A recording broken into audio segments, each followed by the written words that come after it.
Chapter 4, Chemical Foundations, Elements, Atoms, and Ions. So we're going to talk more about elements and what these are. So the number of known elements keeps changing. I just saw, I think they made another one, and they're trying to figure out what to name it. But when this book was written, there were 116. 88 are found in nature. The others are man-made. So, yeah, we've been making elements.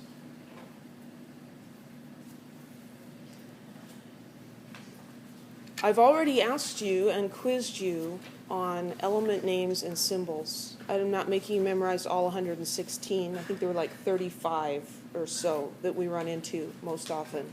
It's really important to learn those because just like you need to know the alphabet in order to learn how to read, you need to learn the chemical symbols in order to know how to do chemistry, to learn chemistry.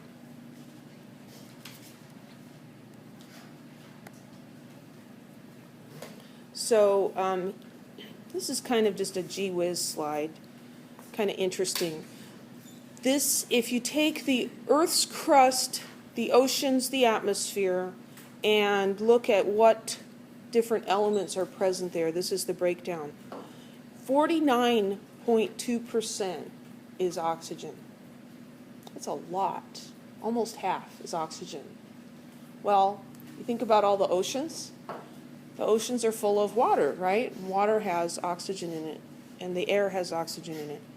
Silicon is in second place, 25%. Sand is mostly silicon, and oxygen.